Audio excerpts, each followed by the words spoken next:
국가 브랜드 파워 4위. 조동성 산업정책연구원 이사장이 오랜 연구를 통해 발표한 대한민국의 랭킹이다.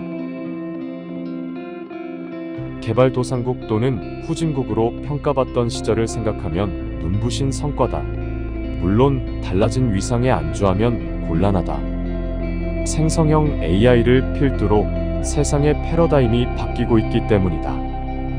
그렇기에 배움으로 과거를 성찰하고 현재를 분석하고 미래를 준비하는 조동성 이사장과의 대담은 특별했다.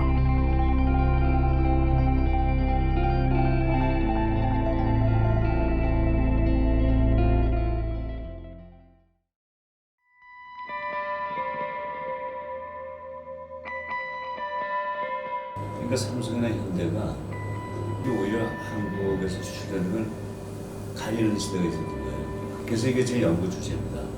모든 연구는 숫자로 나와야 이론이 되잖아요. 그래서 이제 국가 브랜드를 그 가치를 수치로 만드는 작업을 했고 그 모델을 만들었어요.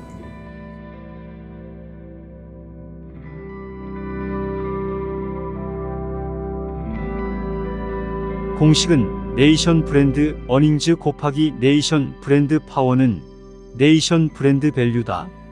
제품과 서비스 수출량이 크고 국가 브랜드 파워가 높으면 그 국가의 브랜드 가치가 높아진다. 국가 브랜드 파워는 국가 경쟁력과 심리적 친근도를 합한 값에 국가 브랜드 전략 지수를 곱함으로써 결정된다.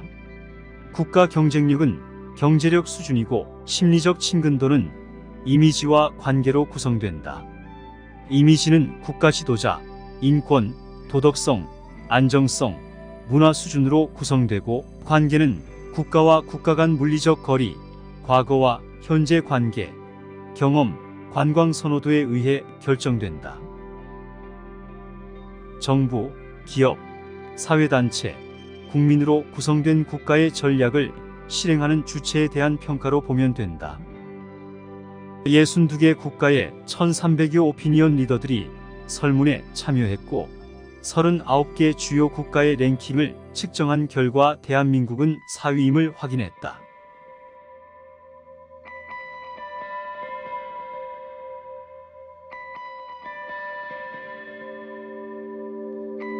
지난 40년 동안 전 세계 인구는 IT 전문가들이 만들어준 테크놀로지를 간접적으로 썼지만 이제는 모두가 AI를 직접 사용한다.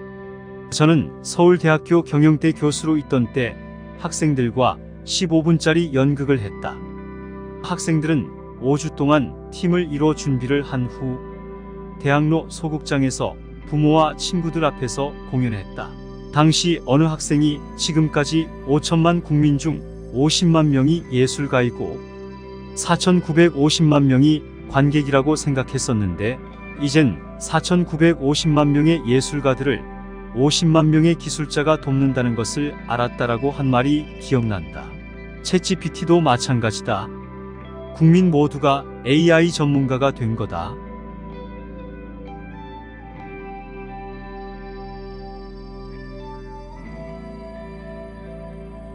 주판, 계산기, 컴퓨터를 넘어 챗GPT가 우리의 조력자가 된 것이다.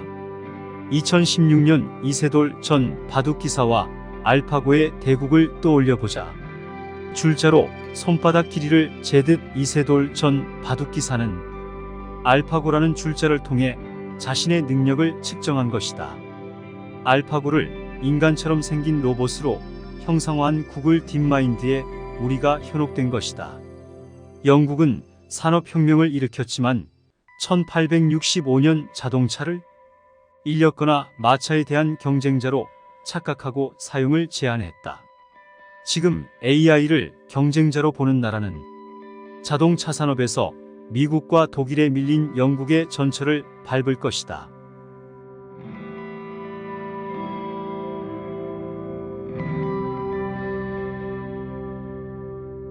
그동안 기업에서는 생산, 마케팅, 인사, 재무가 교류 없이 각각 독자적으로 발전해왔다.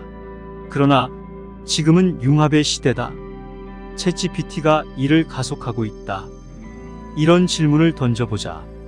기업의 부가가치 원천이 과거의 생산, 현재가 영업이라면 미래는? 저는 사람이라고 본다. 학생들 수학여행을 위해 현대자동차에 연락했더니 울산 공장으로 우리를 초청하더라. 이제는 달라져야 한다. 영업이라면 실제로 영업활동이 이루어지는 곳, 사람이라면 연수원으로 초청해야 한다.